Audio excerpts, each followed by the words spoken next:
Good morning everyone, कैसे हैं आप लोग?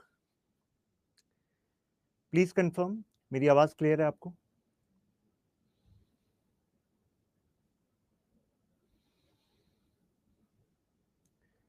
ठीक है, ग्रेट।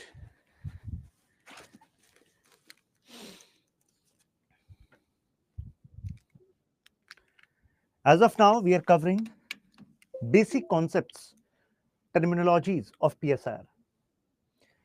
इससे पहले वाले लेक्चर्स में हमने idealism, liberalism, socialism, Marxism, neo Marxism, utilitarianism, functionalism, in terms को जाना है।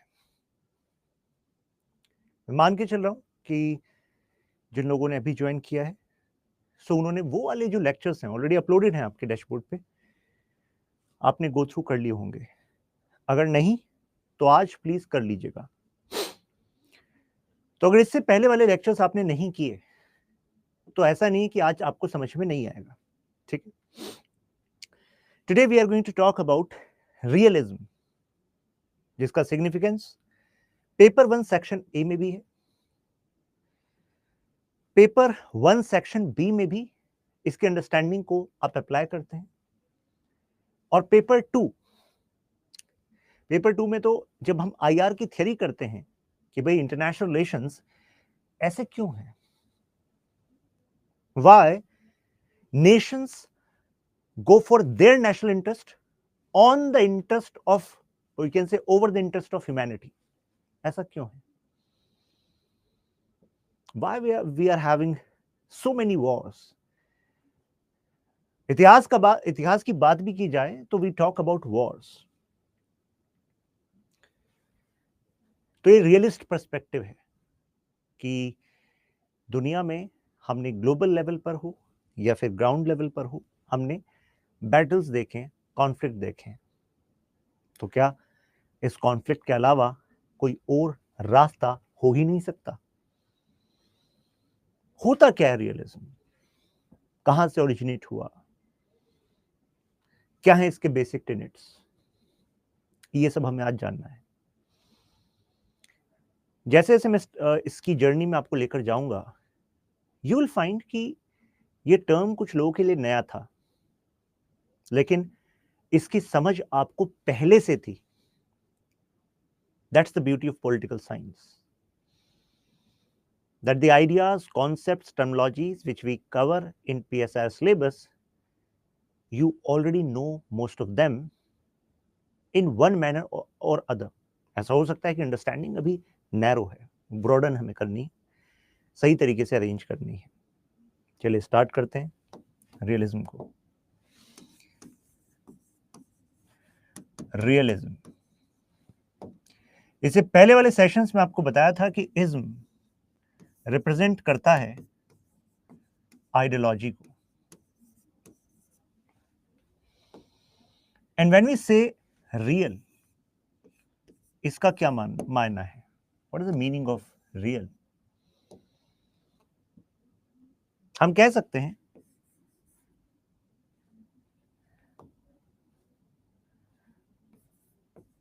व्हाट इज और एज इट इज। शायद आप में से कुछ लोग सोचें क्या भाई क्या लिखा है, क्या मतलब बन रहा है इसका, कोई लिंक तो बना नहीं, अभी बनेगा। एक वर्ड होता है आइडियलिज्म, जिसमें वर्ड होता आइडियल।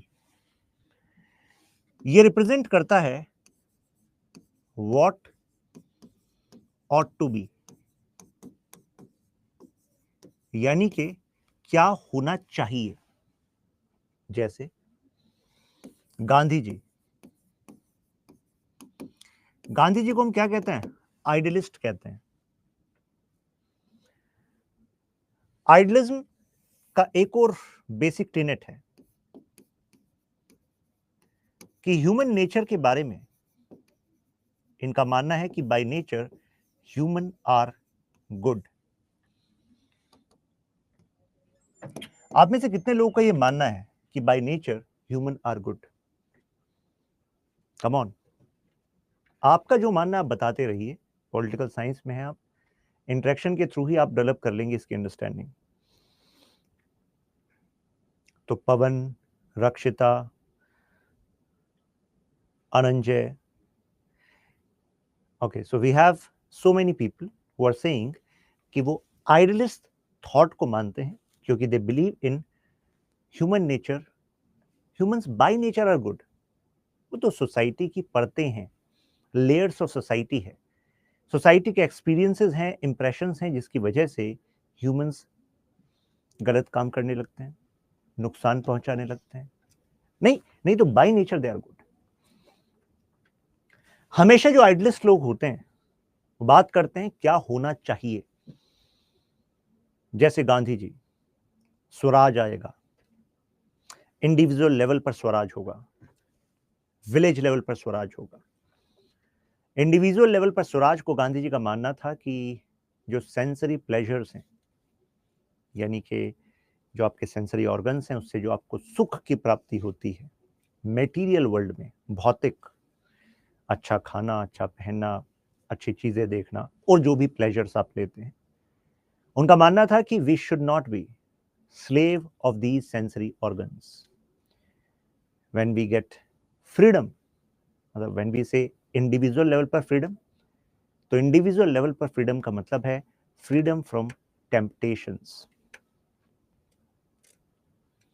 रवि हमारी क्लास के मॉडरेटर हैं, तो इनके एग्जाम्पल में लेता रहता हूँ। रवि, आप इंडिविजुअल लेवल पर जो आइडियलिज्म कहता है, जो गांधी जी कहते हैं कि भाई आप इंडिविजुअल लेवल पर तभी फ्री होंगे जब आप फ्री होंगे अपनी टेम्पटेशन से, तो क्या आप इंडिविजुअल लेवल पर फ्री हैं?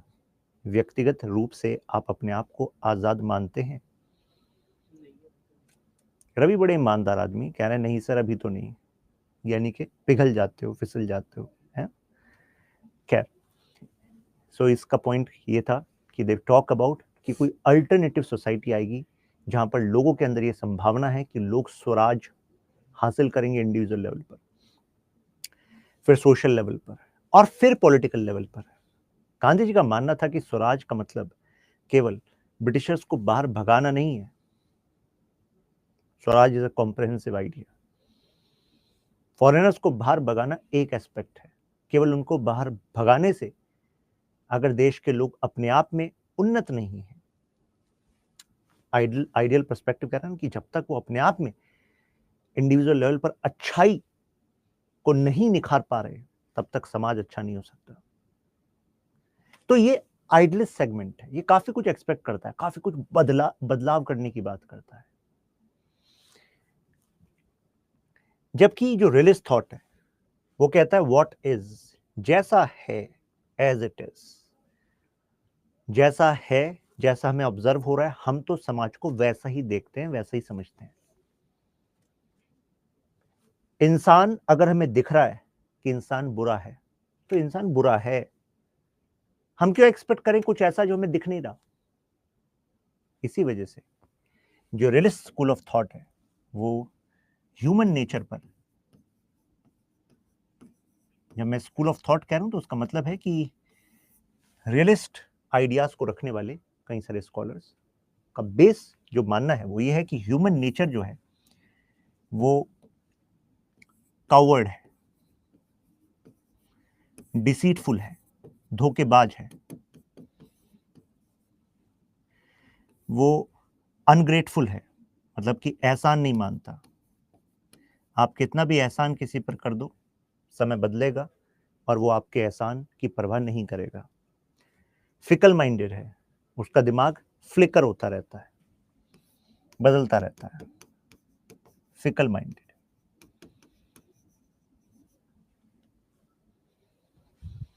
तो मैंने दो आपको पॉइंट बताए डिफरेंस के। देखो, व्हाट ऑट टू बी, यहां पर है what is. Human nature good, ये कह रहे हैं कहाँ गुड भाई, ह्यूमन नेचर तो खराब है भाई, नेचर तो ऐसा ही है। क्योंकि आसपास में सोसाइटी में हम देखते हैं कि पीपल आर सेल्फिश।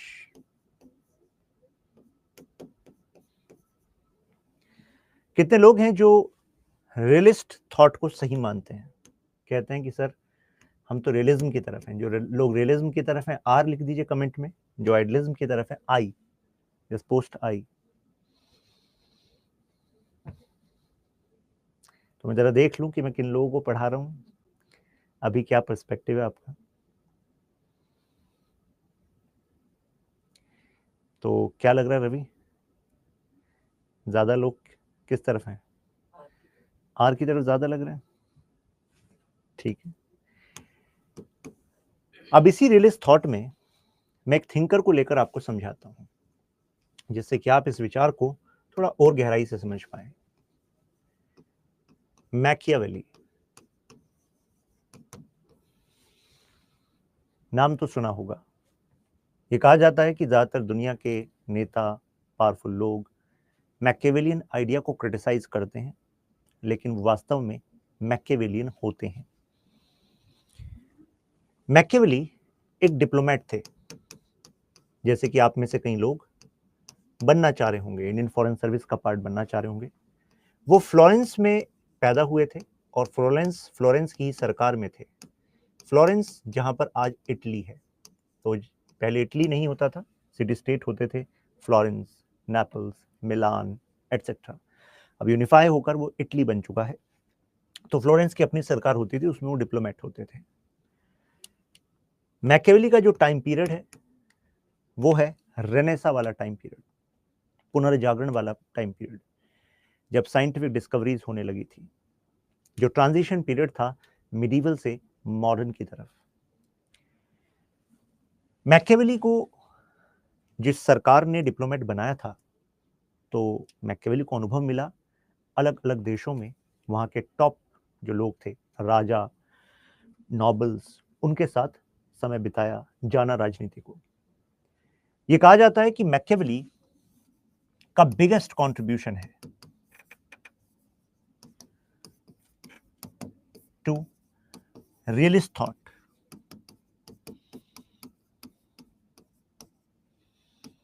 ऐसा क्यों? ये कहा जाता है कि मैकियावेली वो पहले एक विचारक थे जिन्होंने पॉलिटिक्स को एक इंडिपेंडेंट डोमेन की तरह एस्टेब्लिश किया। डोमेन का मतलब है इंडिपेंडेंट सब्जेक्ट। इससे पहले देखा गया कि ज्यादातर राजनीति में एथिक्स, धर्म, इसका मिश्रण होता था, कि राजनीति की जब भी बात करो तो मानो यार एथिकल होना चाहिए। जैसे जो आइडियलिस्ट लोग होते हैं, फॉर एग्जाम्पल गांधी जी का मानना था कि राजनीति और धर्म अलग नहीं हो सकते। पॉलिटिक्स विदाउट रिलीजन और से ethics is a death trap. But Machiavelli ने कहा कि नहीं, ऐसा नहीं। मैकियावेली हमें, अब ये ऐसे मैंने जब कहा रियलिस्ट हैं तो कैसे, उनका कहना था कि politics is not about ethics. हकीकत ही है, अगर देखा जाए एज इट इज, तो politics is struggle for power, struggle for power. तो आपको नहीं लग रहा भाई सेपरेट डोमेन स्टैब्लिश कर दिया? एथिक्स नहीं है, पॉलिटिक्स रियलिस्ट है, हकीकत ऐसा ही होता है। You need not to mince your words. Machiavelli अपने समय के पहले विचारकों में से हुए जिन्होंने काउंटर किया चर्च को। अब आप कहेंगे क्यों किया? मैंने भी आपको बताया कि मैकियावेली किस समय में थे, ट्रांजिशन चल रहा था, transition from medieval age to modern age. और इस ट्रांजिशन का सबसे बड़ा फीचर पता क्या था? कि मिडीवल टाइम में जो सरकारें होती थी यूरोप में, तो उन पर बहुत ज्यादा प्रभाव चर्च का होता था। Religion was having deep influence. राजा को भी चर्च को अपने साथ लेकर चलना है, चर्च नाराज हो गया तो दिक्कत में आ जाओगे। चर्च बैप्टिज्म रोक देगा, रिलीजियस सर्विस रोक देगा। चर्च की एक स्ट्रक्चर्ड ब्यूरोक्रेसी होती थी, और अगर रिलीजियस सर्विस चर्च ने रोक दी तो जनता को लगेगा कि हमारा राजा खराब है, इस वजह से ईश्वर ने हमारा साथ छोड़ दिया है। चर्च के फादर्स अपने हिसाब से इंटरप्रेट कर सकते थे जनता को, तो अनस्टेबिलिटी हो जाएगी। और ये कोई राजा चाहेगा क्या भाई? बिल्कुल नहीं चाहेगा। क्यों लेना ऐसा रिस्क? तो इस वजह से चर्च के पास बहुत ज्यादा पावर थी और इस बात को मैकियावेली बहुत खराब मानते थे। जैसे कि मैकियावेली चाहते थे कि जो इटली है वो यूनिफाई हो जाए। फ्लोरेंस, मैपल्स, पैपल स्टेट, मिलान, ये सारे जो सिटी स्टेट थे, छोटे छोटे राज्य थे, मैकियावेली ने कहा कि हमारा कल्चर सेम है, खान पान, रहन सहन, बोली सेम है, तो हमें मिल जाना चाहिए और मिलकर एक देश बनाना चाहिए। यानी कि मैकियावेली वाज अ नेशनलिस्ट, राष्ट्रवादी। उनका मानना था कि हकीकत को देखो ना, दुनिया भर में कितने सारे छोटे छोटे राज्य एक होकर एक बड़ा देश बना रहे हैं। मैकियावेली ने कहा कि बाहर से जब थ्रेट आएगा तो अगर केवल एक सिटी स्टेट अपने आप में बना रहेगा कि नहीं नहीं मैं नहीं मिलूंगा किससे, मैं तो अपना एक अलग सिटी स्टेट हूं, तो बाहर से खतरा जब आएगा तो ये टिक नहीं पाएगा। तो बाहर से खतरे को ऑफसेट करना है तो सबको एक होना होगा। एक हो गए तो काउंटर कर दोगे क्योंकि आपकी पावर इकट्ठी हो जाएगी। अब चर्च इस बात के खिलाफ था। चर्च को लग रहा था कि भाई अलग अलग सिटी स्टेट में अलग अलग चर्च के लीडर्स अपना प्रभुत्व रखते थे, अगर एक हो गया तो फिर तो अलग अलग एरिया की डोमिनेंस चली जाएगी, चर्च का रोल भी सेंट्रलाइज हो जाएगा। प्लस मैकियावेली ने एक और बात कही कि चर्च को कानून में दखल नहीं देना चाहिए। मैकियावेली ने कहा सेपरेट करो, रिलीजन का काम पर्सनल स्फेयर है, मतलब रिलीजन का काम है पर्सनल स्फेयर में लोगों को सेटिस्फैक्शन देना, सोसाइटी में एक ऑर्डर रखना, और जहां सरकार की बात आए सरकार और धर्म अलग होने चाहिए। आपको नहीं लगता ये आइडिया तो सेक्युलर आइडिया लग रहा है? बिल्कुल। इस बात को मैं और डिटेल में आपको पढ़ाऊंगा when I am going to take up Machiavelli separately. But आज हम मैकियावेली के थ्रू रियलिज्म को जान रहे हैं, जिसका इस्तेमाल फिर हम इंटरनेशनल रिलेशंस में भी करने वाले हैं। अब कैसे ये रियलिज्म के जनक कहे जाते हैं जरा जानिएगा। अभी सब मेजर प्रोपोनेंट कहे जाते हैं। मैकियावेली को वहां की सरकार ने जेल में डाल दिया था क्योंकि मैकियावेली के जो सपोर्ट वाली सरकार थी उसको हटा दिया गया था। एक कू हुआ था, तख्ता पलट हो गया था, और तख्ता पलट होकर जो लोग पावर में आए उन्होंने कहा अच्छा मैकियावेली तुम तो पुराने वाली सरकार के साथ थे, तुम्हें जेल में डाल देंगे। इन्हें जेल में डाल दिया। जेल के दौरान इन्होंने एक बुक लिखी, प्रिंस, द प्रिंस। इस बुक में मैकियावेली तरीके बता रहे थे कि किस तरीके से आप पावर को गेन कर सकते हो, पावर को मेंटेन कर सकते हो, पावर को एक्सपेंड कर सकते हो। ये बुक ये बता रही है और कहा जाता है ये बुक आज भी राजनीति में उतनी ही कारगर है और इस बुक का यूज होता है आज भी राजनीति में। अब देखिएगा कैसे। मैकियावेली ने इस बुक में एक किस्सा बताया है और एक्चुअली मैकियावेली ये बुक लिखे क्यों थे, why he actually wrote this book. Machiavelli जब जेल में थे तो समय मिला उन्हें, लिखा उन्होंने। मैकियावेली के अच्छे कॉन्टेक्ट थे, अच्छे मतलब मजबूत दोस्त थे उनके, तो उनकी सिफारिश से मैकियावेली बाहर तो आ गए। लेकिन मैकियावेली ने जो बुक लिखी इसका पर्पस था कि एक व्यक्ति जिसके पास पैशन हो कि यार मुझे पावर में आना है, वो इसको पढ़े और इटली एक देश को बनाए, यानी कि यूनिफाई कर दे सारी सिटी स्टेट को। लेकिन ये वही कर सकता है जिसके अंदर पैशन है, मतलब तीव्र इच्छा है कि मुझे राज करना है। मैकियावेली के समय में फ्लोरेंस जहां पर ये थे तो वहां पे इस जहां पर आज इटली है वहां पर एक व्यक्ति होता था, Lorenzo the Medici. Medici, MEDICI, Medici family के ऊपर नेटफ्लिक्स पर एक टीवी सीरीज भी बनी हुई है, उसमें लोरेंजो द मेडिची के बारे में पूरा दिखाया भी हुआ है। तो जो मेडिची फैमिली थी वो बैंकर फैमिली थी, रिच फैमिली थी, और जो इसमें जो लोरेंजो था इनके परिवार का लड़का, वो पॉलिटिकली काफी एक्टिव था। मैकियावेली को लगता था कि यार ये मेरी बुक पढ़ेगा और ये वो काम करेगा जो मैं नहीं कर पाया, मैं टीचर बनूंगा और ये यूनिफाई करेगा मेरे आइडियाज को इस्तेमाल करके। अब टेक्निक्स बता रहे थे इस बुक में कि देखो तुम्हें अभी परख नहीं है राजनीति की, राजनीति मुझसे सीखो। तो वहां पर एक किस्सा देते हैं ये सेजेरे बोर्गिया का।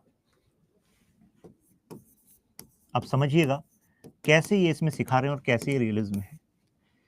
ये बुक में किस्सा है बोर्गिया का। एक एग्जाम्पल उन्होंने दिया हुआ है कि सेज़रे बोर्गिया एक रूलर था, तो हकीकत में हुआ था उस रूलर ने एक दूसरे एरिया के साथ बैटल किया और उसके एरिया को कैप्चर कर लिया, दूसरे राजा के कुछ भाग को कैप्चर कर लिया। तो जाहिर सी बात है, अब जो भाग आपने कैप्चर करा है तो वहां पर टैक्स पॉलिसीज आपकी चलेंगी, एक तरीके से वो आपके राज्य के अंडर आता है। लेकिन वहां की जो जनता है वो टैक्स देने के लिए तैयार नहीं थी, कोऑपरेट करने के लिए तैयार नहीं थी, सेज़रे बोर्गिया को अपना रूलर बनाने के लिए तैयार नहीं थी, मानने के लिए तैयार नहीं थी। सेज़रे बोर्गिया ने एक मर्सनरी को हायर किया। मान लीजिए मर्सनरी हमारे रवि, मर्सनरी समझते हो? मर्सनरी होते हैं जो पैसा लेके युद्ध करते हैं। तो पहले भी ऐसा होता था, तो आप बन रहे हो मर्सनरी? कह रहे हैं हाँ सर मैं बन रहा हूँ। तो सेज़रे बोर्गिया ने एक मर्सनरी कमांडर थे उनको कहा कि जो हो सकता है करो, मैं तुम्हें खुली छूट दे रहा हूँ, but subjugate these people under my law. उस मर्सनरी ने कहा कुछ भी करूं? सेज़रे बोर्गिया ने कहा यूज वायलेंस, यूज फियर। फिर क्या था, मर्सनरी गया, जनता को कहा टैक्स देना पड़ेगा, जनता ने कहा नहीं हम नहीं मानते ये वो। तो उसने पेरेंट्स के सामने बच्चों का कत्ल कर दिया, बच्चों के सामने कुछ फैमिलीज में पेरेंट्स का कत्ल कर दिया, और इस तरीके से मतलब वायलेंस का ऐसा मंजर वहां पर ला दिया कि लोगों के अंदर डर बैठ गया, सहम गए। क्योंकि अभी तक उन्होंने देखा था कि युद्ध में फाइटर्स लड़ते हैं, उनके घर तक लड़ाई नहीं आई थी, लेकिन अब वो घर पर ऐसा देख रहे थे। जब लोग डर गए, सहम गए, उसके बाद सेज़रे बोर्गिया वहां पहुंचते हैं, कहते हैं कोई दिक्कत तो नहीं। जनता रोने लगती है कि ये मर्सनरी फाइटर था आपका कमांडर था, इसने हमारा ये कर दिया वो कर दिया, हम तबाह हो गए। सेज़रे बोर्गिया ने कहा अच्छा ऐसा है, तो जो कमांडर हैं आपको सबके सामने बुलाया गया, और सेज़रे बोर्गिया ने आपका सर धड़ से अलग कर दिया, खत्म। कारण क्या था? मैकियावेली इस कहानी के थ्रू बता रहे हैं कि राज करने के लिए दो चीजों का इस्तेमाल जरूरी है, फियर एंड लव। लेकिन इन दो टेक्निक्स में से आप किसको ज्यादा ट्रस्ट करो? तो प्रिंस बुक में प्रिंस को कह रहे हैं कि तुम फियर पे ज्यादा ट्रस्ट करो। कारण क्यों भेजा था इनको? डर फैलाने के लिए, क्योंकि दोनों का यूज मैनेजमेंट के लिए जरूरी है, to manage people, to govern people. Machiavelli ने कहा फियर पहली प्रेफरेंस होनी चाहिए। रीजन क्या है? क्योंकि प्यार लोग अपनी मर्जी से करते हैं, लेकिन डरते आपकी मर्जी से हैं। तो इमीडिएट लोगों को कंट्रोल करना है तो प्यार के भरोसे नहीं रह सकते आप। इमीडिएट अगर कंट्रोल लोगों को करना है, डर का इस्तेमाल करना पड़ेगा। तो डर का इस्तेमाल हुआ, लेकिन उसके बाद फिर सेज़रे बोर्गिया का सर धड़ से अलग क्यों करा?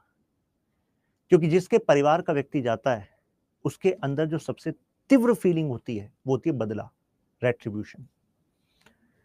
तो सेज़रे बोर्गिया ने सबके सामने उसका कत्ल करके ये प्रूफ कर दिया कि देखो तुम्हारा बदला मैंने ले लिया, मुझे नहीं पता था कि ऐसा भी इसने कर दिया, मैं बर्दाश्त नहीं करूंगा कि मेरे लोगों के साथ ऐसा कोई कर दे, चाहे मेरा ही आदमी हो, खत्म कर दिया।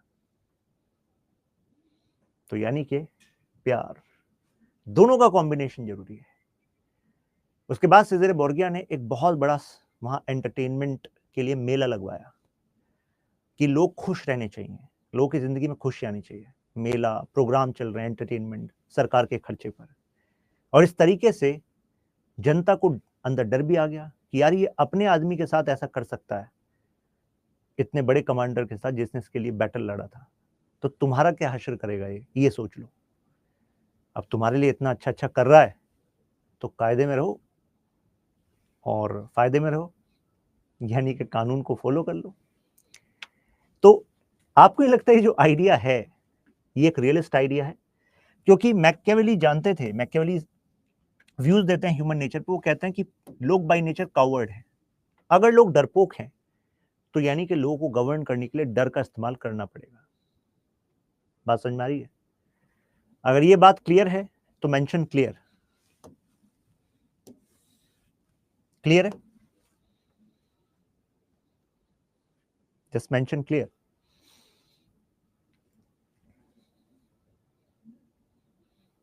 राइट।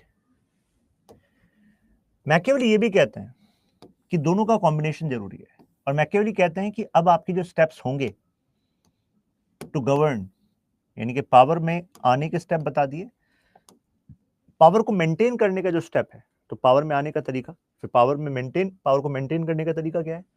अगर पता है कि लोग धोखेबाज हैं, डिसीटफुल हैं, तो हैव स्पाइज। स्पाइज का इस्तेमाल करो, वो आपके देश में भी रखो और दूसरे पड़ोसी देश में भी रखो। जानकारी रखो कि कौन तुम्हें धोखा दे सकता है। मैकियावेली कहते हैं कि राजा को हमेशा ध्यान रखना चाहिए कि जो उसके एरिया के नोबल क्लास है, जो बहुत ही मजबूत लोग हैं, और जो आम जनता है, दोनों में से ज्यादा समय किसको दिया जाए, किस पर ज्यादा भरोसा किया जाए। तो ऐसे में राजा को अपनी प्रायोरिटी ऑफ गिविंग टाइम जनता को देनी चाहिए। क्यों? वो कहते हैं लोग धोखेबाज हैं, लेकिन लोग धोखा करते क्यों हैं? अपना बेनिफिट के लिए। मैकियावेली कहते हैं कि जो आपके साथ में मंत्री हैं, जो आपके साथ में नोबल क्लास है, these are the one who want to become ruler. इनके अंदर इच्छा है रूलर बनने की, तो प्रॉब्लम ये क्रिएट करेंगे। तो तुम्हें अपना समय जनता के साथ देना पड़ेगा, जिससे गुड गवर्नेंस हो। क्योंकि अगर जनता खुश है तो कोई भी तुम्हें अगर हटाने की कोशिश करेगा तो आसान नहीं होगा। So keep the crowd in your favour. Machiavelli कहते हैं कि राजा, तुम रिलीजन को मानते हो या ना मानते हो, लेकिन अपीयर, तुम रिलीजियस दिखने चाहिए। ये एडवाइस दे रहे हैं वो। तुम धर्म को मानो या ना मानो, बट रिलीजियस दिखो। क्योंकि आम जनता जब देखती है कि मैं जिस धर्म को पालन करता हूं, राजा भी उस धर्म को पालन करता है, तो आपसे जुड़ाव महसूस करती है। आपको नहीं लगता ये टेक्निक जो है मैकियावेली की, हमारे आज के पॉलिटिशियंस यूज करते हैं? रियलिस्ट आइडियाज हैं पॉलिटिक्स के। आप देख लीजिए, चुनाव से पहले आपको देखेगा कोई जनेऊ दिखा रहा है, कोई मंदिर में जा रहा है, कोई मस्जिद में जा रहा है, कोई गुरुद्वारा जा रहा है। आपको लगता है चुनाव से पहले बहुत ज्यादा धार्मिक हो जाता है नेता, और मीडिया के साथ जाता है नेता, बकायदा फोन कर करके, जो टीम है इनकी, जो पॉलिटिशियंस की जो टीम होती है, पीआर टीम होती है, वो फोन कर करके इनवाइट करती है, पैसा देती है मीडिया वालों को, खाना पीना रुकने का इंतजाम करती है कि जी मंत्री जी, नेताजी वहां जा रहे हैं, फोटो वोटो आनी चाहिए सब जगह।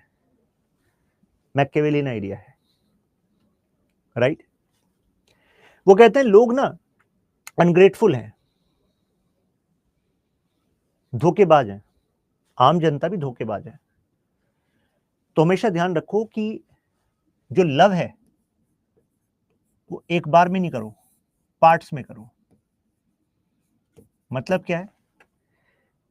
जो भी तुम्हें उनके लिए करना है, बहुत सारे आइडियाज है तुम्हारे पास और बहुत सारी कैपेबिलिटी भी है, तुम अभी उनके लिए बहुत कुछ कर सकते हो, एकदम मत करो। कुछ कुछ टाइम स्पेसेस पे करते रहो, क्योंकि एकदम से एहसान कर दोगे भूल जाएंगे लोग। लेकिन बार बार कुछ कुछ समय पर एहसान करते रहोगे, दिखाते रहोगे, राजा साहब ने अब रोड बनवा दी है, राजा साहब ने अब धर्मशाला बनवा दी है, अब कुछ सालों बाद राजा साहब ने ये कर दिया है, अब फ्री चिकित्सा का कुछ बना दिया है, मेडिकल के लिए कुछ बना दिया है, अब आपके स्पोर्ट्स के लिए कुछ बना दिया, अब एंटरटेनमेंट के लिए कुछ बना दिया है। तो ऐसे में जनता की मेमोरी में तुम बार बार आते रहोगे, जनता के दिमाग में आता रहेगा कि मेरे लिए अब ये कर दिया, अब ये कर दिया। अब अगर तुमने पहली साल में सब कुछ कर दिया तो जनता भूल जाएगी। और आपको नहीं लगता ये आज भी हमारे पॉलिटिशियंस ऐसा करते हैं? चुनाव से पहले मैनिफेस्टो आता है कि ये हमारी यू कैन से मैनिफेस्टो का पार्ट है, हम पूरा करेंगे। बट क्या एकदम करते हैं? नहीं। कुछ चीजों के तो चुनाव से पहले वाले साल में करते हैं। इसी वजह से जैसे नेक्स्ट ईयर चुनाव होता है तो जनरली लोग एक्सपेक्ट करते हैं यार इस बार वाले बजट में मजा आने वाला है, इस बार वाले बजट में तो कुछ ना कुछ सरकार और भी करेगी हमारे लिए। क्यों? नेक्स्ट ईयर चुनाव है, राइट। कई सारे वादे वो रखते हैं कि 2 साल बाद करेंगे, कुछ 3 साल बाद करेंगे, कुछ 3.5 साल बाद करेंगे, इस तरीके से, क्योंकि लोग ही अनग्रेटफुल हैं।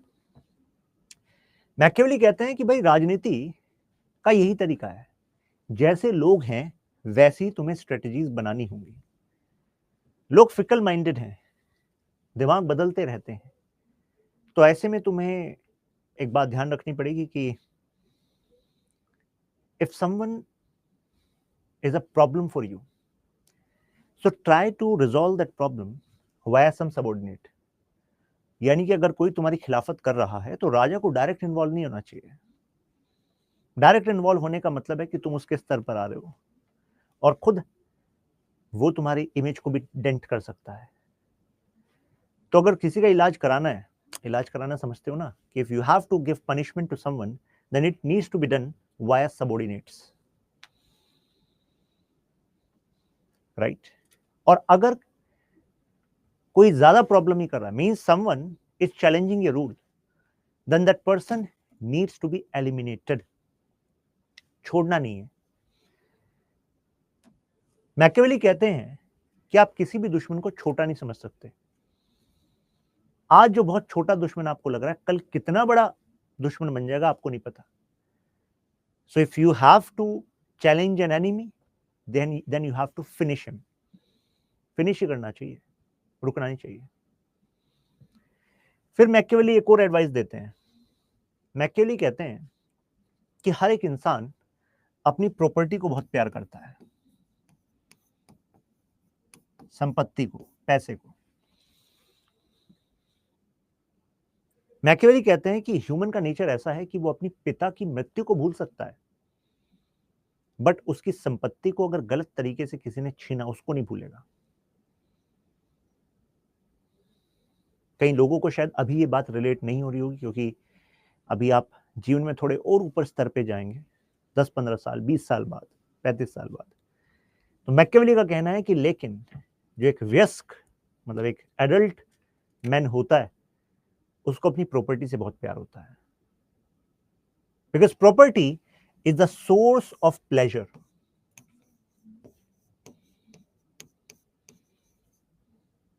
और इंसान के जो एक्शंस हैं वो प्लेजर ड्रिवन होते हैं। उसको पता है कि प्लेजरस लाइफ मुझे बनानी है और उसके लिए मुझे चाहिए पैसा, और अगर मैंने कुछ पैसा कमाया है तो अगर कोई जबरदस्ती छीन ले वो नहीं सहन होगा, क्योंकि वो प्लेजर को कंटिन्यू रखने के लिए जरूरी है। मैकियावेली कहते हैं कि कभी भी आम जनता का, किसी का जो प्रॉपर्टी है वो गलत तरीके से प्रिंस ना छीने, किसी को भी छोटा इंसान ना माने। कम प्रॉपर्टी है, ज्यादा प्रॉपर्टी है, उस इंसान के लिए उसका सब कुछ है वो। तो अगर आज आपने उससे छीना तो वो कल क्या बड़ी प्रॉब्लम क्रिएट कर देगा आपको नहीं पता। और प्रॉपर्टी के साथ वो कनेक्ट करते हैं विमेन को। वो स्पेसिफिकली लिखते हैं अपनी बुक में, मैकियावेली कहते हैं कि Prince, you should not gate entangled with women of your subjects. यानी कि जो तुम्हारी प्रजा है और उसमें जो मेन है, उनकी जो महिलाएं हैं घर की, उनके साथ कभी भी एंटेंगल मत होना, क्योंकि जो दो चीजें हैं, इसके लिए इंसान किसी भी हद तक जा सकता है। फिर वो रेशनैलिटी, तर्क वर्क सब साइड में रख देता है। मैकियावेली कहते हैं अगर तुमने किसी की पत्नी, किसी की विमेन के साथ कुछ गलत किया, तो ऐसे में जो फीलिंग ऑफ रिवेंज होती है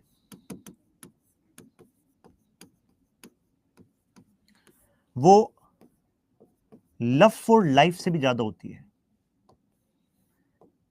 लव फॉर लाइफ इससे भी ज्यादा ये होती है।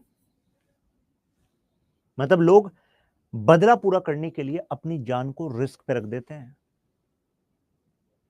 तो बदले की भावना सबसे स्ट्रॉन्ग इमोशन है, प्यार से भी ज्यादा स्ट्रॉन्ग इमोशन बदला है। कितने लोग इस बात को मानते हैं? सही।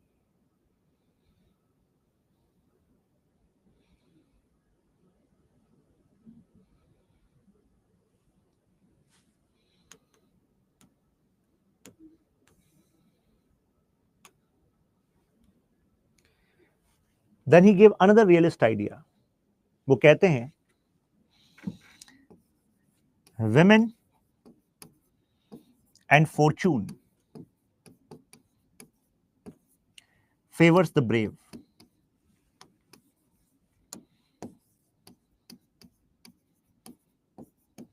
वो कहते हैं कि प्रिंस, ये जिंदगी का सबसे बड़ा सत्य है कि जो स्त्री है और जो लक है वो केवल ब्रेव के साथ रहता है, बहादुर के साथ रहता है, करेजियस के साथ रहता है.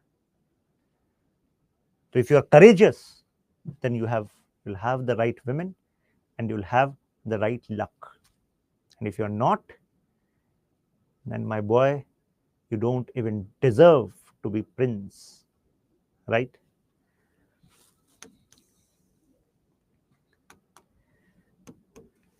रवि, बात सही है कि नहीं है? ब्रेकअप हुआ था आपका या नहीं? कह रहे हुआ था सर. तो कई बार ऐसा हो सकता है कि कुछ एट्रीब्यूट्स लगे होंगे कि भाई Ravi is not courageous enough, Ravi is not visionary enough. और ये गलत बात नहीं है. हर कोई अपने जीवन में सिक्योरिटी ढूंढ रहा है. बताया ना, realist perspective on human nature. तो उसको जहां ज्यादा सिक्योर महसूस होगा, जहां ज्यादा लाइफ लगेगा कि ग्रो करेगी, बेटर होगी, तो जाहिर सी बात है वहीं पर वो चाहेंगे कि वी शुड बी देयर. है कि नहीं? हकीकत है भाई, इसमें बुरा मानने वाली क्या बात है, right? Yes, Machiavelli was way ahead of his time. Yes, and that's why he was very much criticised. तो आपको इन सारे आइडियाज में दिख गया होगा कि भाई रियलिज्म के प्रोपोनेंट हम क्यों मैकियावेली को कह रहे हैं. यस और नो? एक एक करके स्टेप बाय स्टेप हमने कैसे चले. आइडियलिज्म बताया, रियलिज्म बताया, दो बेसिस होते हैं. फिर दो बेसिस के बाद मैकियावेली, उनका बैकग्राउंड, बैकग्राउंड के बाद कोर आइडियाज, कोर आइडियाज के बाद डायरेक्ट जो आपका क्वेश्चन आता है. इवन आपने बेसिक किट जो मैंने अपलोड की हुई है आपके ग्रुप में, यूपीएससी सिंप्लीफाइड त्यागी लाइव जो ग्रुप चैनल है, शशांक त्यागी फॉर यू टेलीग्राम पर, तो उसमें मैंने बेसिक किट कल भी अपलोड की थी. तो उसमें आप मैकियावेली टॉपिक में क्वेश्चन देखोगे ना, तो प्रोमिनेंट आइडियाज से क्वेश्चन आते हैं, राइट? एक स्टूडेंट पूछ रहे हैं कि सर व्हाई क्रिटिसाइज. क्रिटिसाइज कौन करेगा मैकियावेली को? आइडलिस्ट थॉट वाले करेंगे. आइडलिस्ट थॉट वाले कहेंगे क्या कर रहे हो मैकियावेली, राइट? ईशा मनी पूछ रही है सर वो पीडीएफ शेयर कर दीजिए. ईशा मनी, ये टेलीग्राम ग्रुप है, इसमें मैंने कल अपलोड की थी, तो आप प्लीज एक बार ज्वाइन करके डायरेक्टली ज्वाइन कर लेंगे आप इसको. बस ये टाइप करेंगे टेलीग्राम ऐप पर, यूपीएससी सिंप्लीफाइड त्यागी लाइव ग्रुप आएगा, ज्वाइन करके कल वाली पोस्ट देखिएगा, उसको डाउनलोड कर लीजिएगा. उसमें syllabus, topic wise, previous year question सारे अपडेटेड हैं, ठीक है? मास्टर ग्रुप लिंक भी आपको शेयर हो जाएगा. यस. अब हर्षवर्धन ने एक बात कही, क्या sir Machiavelli was supporting dictatorship? तो देखिए, मैकियावेली के दो प्रोमिनेंट वर्क हुए हैं. एक तो है द प्रिंस. वर्क का मतलब है मैं बुक की बात कर रहा हूं. इनके दो प्रोमिनेंट बुक हुई हैं, ठीक है? एक है द प्रिंस और दूसरी है डिस्कोर्स. तो प्रिंस में तो मैकियावेली ये कह रहे हैं, अगर पब्लिक, पॉलिटिशियंस, यानी कि सोसाइटी एक तरीके से अगर करप्ट है,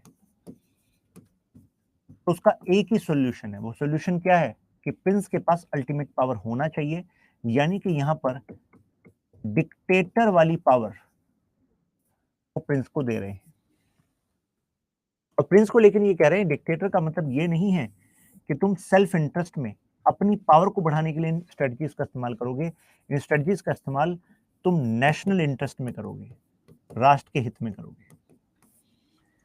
जैसे जैसे मैकियावेली मैच्योर हुए, तो मैकियावेली ने एक और बात कही, अगर बाई चांस ऐसा हो कि सोसाइटी कुछ सालों में प्रिंस के आयरन हैंड वाले रूल के अंडर रहकर बेटर हो जाए, सोसाइटी अगर वर्चुअस होने लग जाए, वर्चुअस का मतलब होता है गुड होने लग जाए, तो ऐसे में फिर रिपब्लिक वाला आइडिया आ सकता है, ठीक है?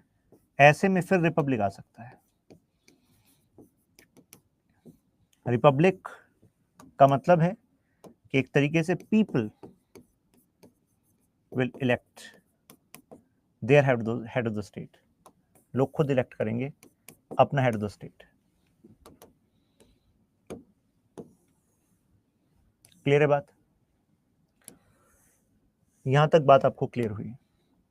अब क्योंकि हमें जाना है आईआर में, इंटरनेशनल रिलेशंस में, तो इंटरनेशनल की अप्रोचेस की जो इंटरनेशनल रिलेशंस कैसे चलते हैं, इसकी जो अप्रोचेस है, इसमें जो सबसे प्रोमिनेंट स्कूल ऑफ थॉट है, प्रोमिनेंट आइडिया है, वो रियलिस्ट आइडिया है, जो कि मैकियावेलियन आइडिया है। अगर मैं अब इस थ्योरी को, मैकियावेली की थ्योरी को अगर मैं आईआर में लगाऊं तो क्या बनेगा? मैकियावेली का कहना था कि प्रिंस, तुम्हें एक्सपेंड करना पड़ेगा,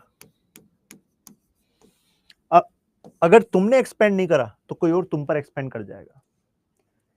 यानी कि आपको हमेशा एक्सपेंशनरी फॉरेन पॉलिसी रखनी होगी, अपने राज्य को आप बड़ा करो, इतना ताकतवर कर लो कि कोई दूसरा तुम पर हमला करने से पहले 100 बार सोचे।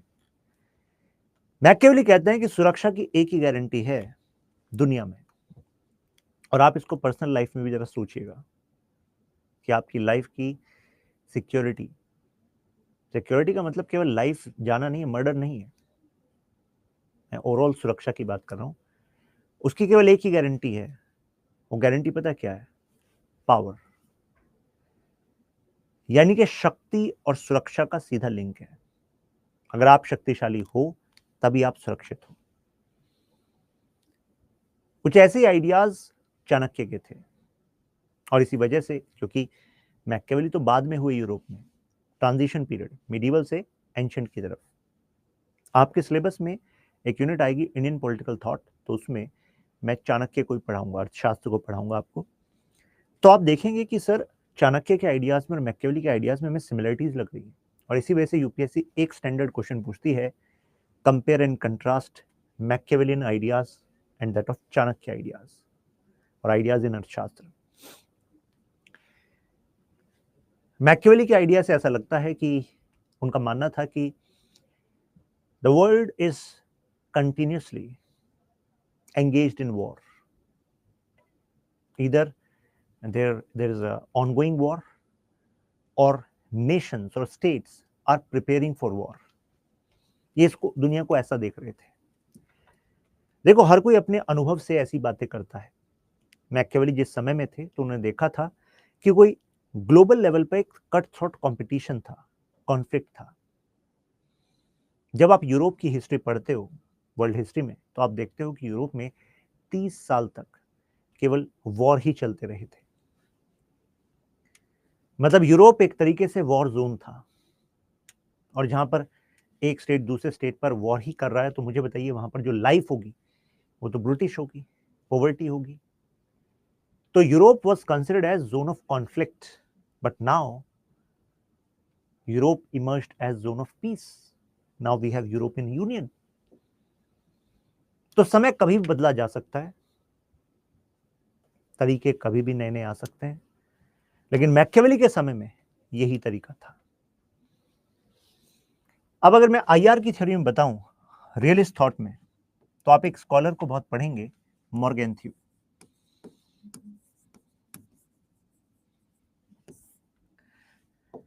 मॉर्गेंथ्यू के जो आइडियाज हैं, they actually built the base of US policy. ये कहा जाता है कि दुनिया में जिस तरीके से इंटरनेशनल रिलेशंस कंडक्ट होते हैं, US foreign policy has influenced the Nations a lot. ऐसा कैसे? अगर हम यूएस की रिलेशंस की बात करें ना, मैं पेपर 2 में आपको पढ़ाऊंगा इंडिया यूएस रिलेशंस में, तो एक समय पर यूएस की जो फॉरेन पॉलिसी थी वो आइसोलेशनिस्ट थी। आइसोलेशनिस्ट में I should write the word,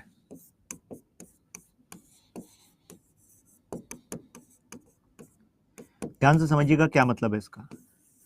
isolationist का मतलब होता है कि भाई हमें फर्क नहीं पड़ता दूसरों से, और ना ही हम दूसरों के साथ एंगेज करते वॉर वाले मामलों में। यानी कि हम किससे कॉन्फ्लिक्ट में एंगेज होंगे नहीं, और जो दूसरों का आपस में कॉन्फ्लिक्ट हो रहा है उसमें भी हम एंगेज नहीं होंगे। हमारा फोकस है अपने अंदर डेवलपमेंट करने में, अपने देश के टेरिटरी के अंदर में हमें डेवलपमेंट करना है। यूएस की फॉरेन पॉलिसी रही थी नॉन एंगेजमेंट। अगर आज के यूएस को आप देखो तो आपको विश्वास नहीं होगा, अरे ऐसा भी था यूएस, जी हाँ ऐसा भी था यूएस। यूएस का बॉर्डर इसके लिए बहुत जिम्मेदार है, यूएस की हिस्ट्री इसके लिए बहुत बड़ी मतलब लिंक रखती है। अगर आप नदर्न अमेरिका को देखोगे तो आपको यहां पर कनाडा दिखेगा, यहां पर यूएसए दिखेगा और यहां पर मैक्सिको दिखेगा। दोनों नेबर्स के साथ यूएसए के रिलेशंस कोर्डियल हैं, दोनों रिलेशंस कोर्डियल हैं। इस तरफ आप अटलांटिक ओशन देख रहे हो, इस तरफ आप पैसिफिक ओशन देख रहे हो, यानी कि डायरेक्ट बॉर्डर दूसरे नेशंस का काफी दूर है। तो जाहिर सी बात है लोकेशन भी आइसोलेटेड है और फॉरेन पॉलिसी भी आइसोलेटेड रही कि भाई डेवलपमेंट पर फोकस करते हैं।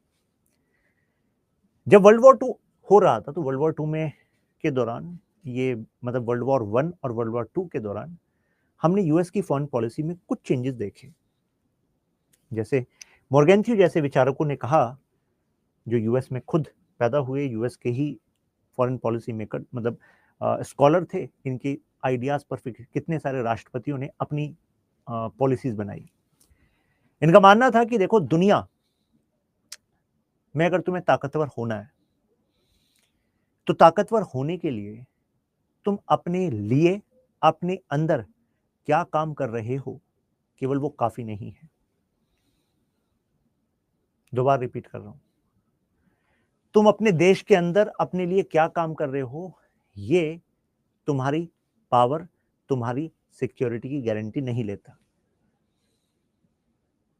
World table should be set according to you. जैसे कि हमने वर्ल्ड वॉर 2 के टाइम पर देखा, क्योंकि world war 2 onwards major transition हमने देखा यूएस की पॉलिसी में। क्यों? क्योंकि वर्ल्ड वॉर 2 तक ब्रिटेन का डिक्लाइन हो रहा था। एक समय था कि ब्रिटेन सुपर पावर माना जाता था।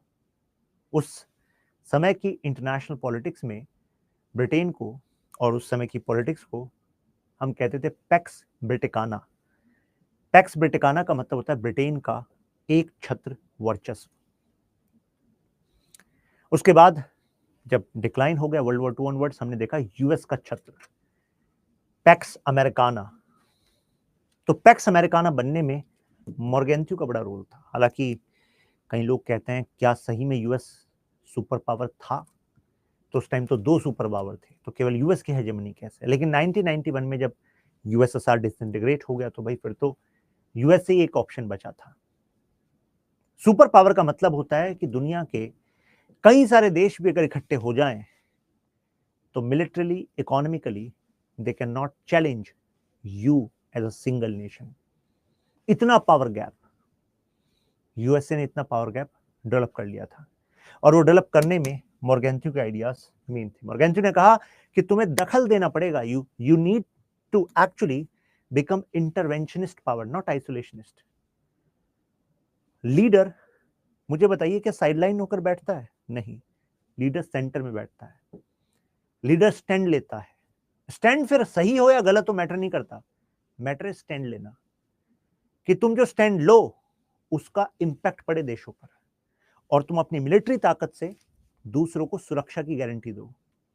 दूसरे के कॉन्फ्लिक्ट का जो आउटकम होगा वो तुम्हारे बेनिफिट में होना चाहिए लॉन्ग टर्म में। इसको हम कहते हैं इंटरवेंशनिस्ट। तो आपको ये लगता है ये आइडियाज जो हैं ये रियलिस्ट आइडियाज हैं कि सर्वाइवल ऑफ द फिटेस्ट होता है, सुरक्षा की गारंटी पावर है, you can not trust other nations, right? Clear है बात? यस और नो?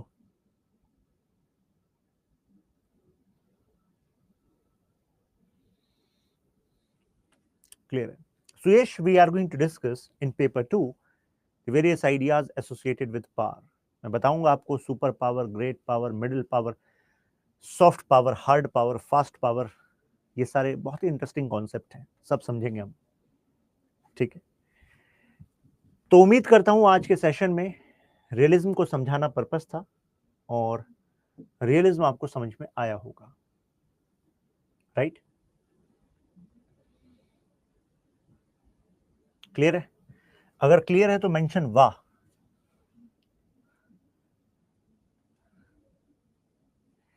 क्लियर है? Ravi, yes sir. आप इस पीडीएफ को अपलोड करा देंगे? बिल्कुल सर। पिछले बार में तो हो गया पिछले वाला? आज क्या डेट है? आज 27। 27? जी इस पे भी 27 लिखा हुआ है। ये वो सुबह वाले सर। अच्छा,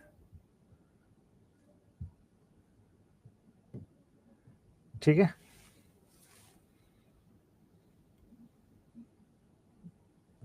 ओके, यस ध्यान रखना। ये पीडीएफ अपलोड हो जाएगी, आपके ऐप में ही मिल जाएगी वीडियो के नीचे, या जहाँ हैंड रिटन नोट्स होते हैं। बच्चों को ना आप टेलीग्राम लिंक दे दीजिए। दे दिया आपने? ठीक। Yes Yashwin Joshi, next Monday onwards, यानी कि जो कमिंग मंडे है, मंडे से जो आपकी क्लासेस हैं वो चलेंगी 1 to 4 PM। सो हमने बेसिक्स कर रहे हैं, बस कल मैं एक और बेसिक की क्लास लेना चाह रहा हूँ, फिर हमारा बेस बन जाएगा। आईआर के कोर आइडियाज से अब आपका वास्ता हो चुका है। जिन लोगों ने प्रीवियस वाले वीडियोस नहीं देखे, कृपया करके उन वीडियोस को देख लें। हमारी classes Monday onwards, Monday to Friday अब हमेशा यही चलेंगी, Monday to Friday 1 to 4 PM। ठीक है? टॉपिक का जो स्केड्यूल है, मतलब जो स्केड्यूल है उसमें टॉपिक है, वो आपको डैशबोर्ड में ही नोटिस सेक्शन होगा, वहां पर अपलोड होता रहेगा। वो आपको इन्फॉर्म हो जाएगा किस दिन कौन सा टॉपिक है। उस पर्टिकुलर टॉपिक के लेक्चर के नीचे ही आपको क्रक्स और हैंड रिटन नोट्स दिख जाएंगे, पीपीटी भी वहीं दिखने लगेगी। ठीक है? तो ये पूरा प्रोसेस स्टार्ट हो जाएगा आपका मंडे को। बस एक दिन और, यानी कि कल मुझे और एक बेस बनाना है आपका, देन विल बी रेडी। ठीक है? तो उससे paper 1 section A and other जो छोटी छोटी चीज़ें हैं वो आपको क्लियर हो जाएंगी। क्लियर है?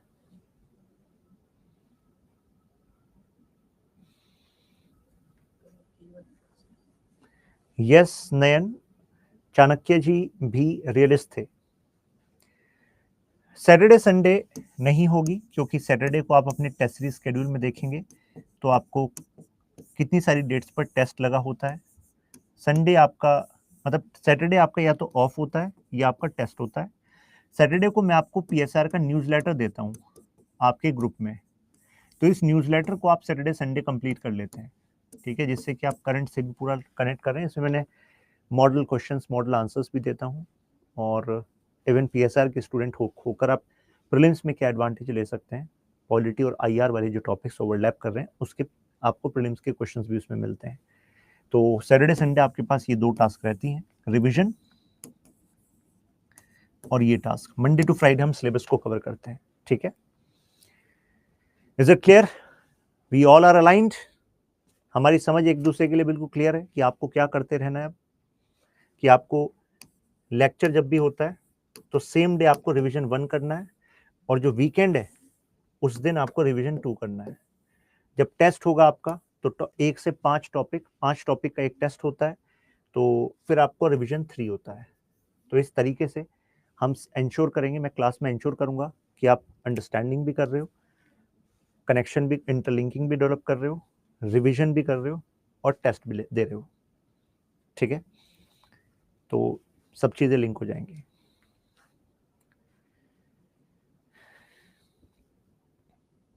क्लियर है? अमनदीप, कोई बुक नहीं लेनी है आपको, क्रक्स में हमने बुक्स का सारा कंटेंट दे रखा है। हर्षवर्धन, पेपर 2 से हम स्टार्ट कर रहे हैं। क्लियर है?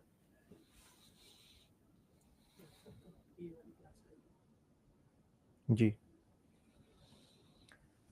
तो हम कल मिलते हैं सेम टाइम। ठीक है?